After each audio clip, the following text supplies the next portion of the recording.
it's Erica. Welcome to the Bible for Busy People. So glad you're here today. Hope you're feeling cozy and comfy and ready to dive into Acts chapter 8. Our series on fire stories in the Bible continues, and today it's a beauty. Maybe you feel like your life is a wreck right now. You're going to be able to identify with the Apostle Paul and his pals who've just come off of a shipwreck. They've been through a 14-day storm. Stop and think about that. They're on a ship, and for 14 days and nights, it's storming, and they run out of food. They're hungry. They're exhausted. They feel like they're going to die. What would that be like? And then they're shipwrecked. Let's find out what happens next, shall we? Join me in Acts chapter 28, beginning in verse 1. This is Luke sharing his report with us today. Once we were safe on shore, we learned that we were on the island of Malta. The people of the island were very kind to us. It was cold and rainy, so they built a fire on the shore to welcome us. Talk about hospitality. That's beautiful. As Paul gathered an armful of sticks and was laying them on the fire, a poisonous snake, driven out by the heat, bit him on the hand.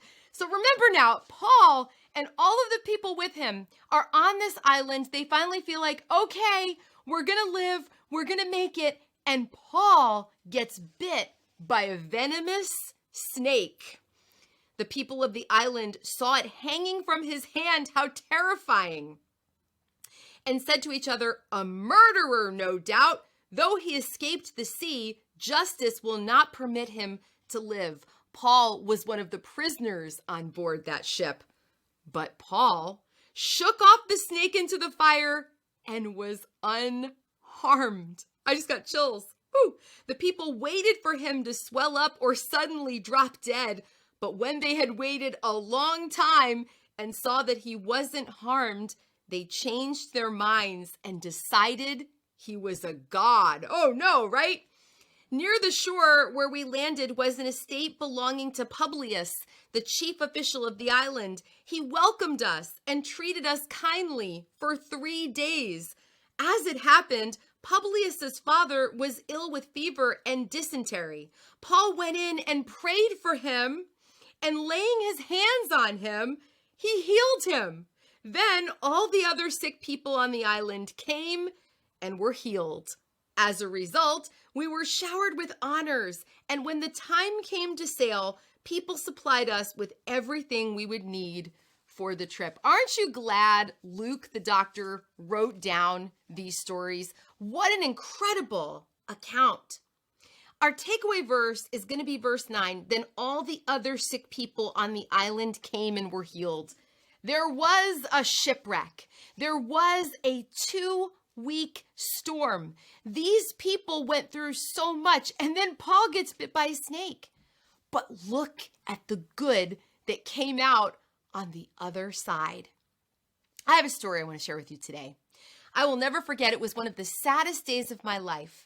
My sister miscarried a baby on Mother's Day. And when that happened, I went home and I crawled under the covers of my bed and I said, Lord, why? Why? How?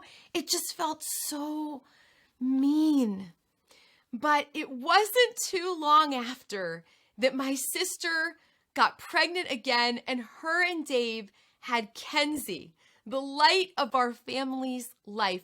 And Kenzie was born just in time. My mother was diagnosed with cancer of the stomach lining, and it was a dark season for our family. And Kenzie's life shone so much light during that season. God's timing is everything. And through the storms that we go through in the shipwrecks, please know today that there is something beautiful on the other side. There is healing on the other side. All right, till next time, remember, you are really loved.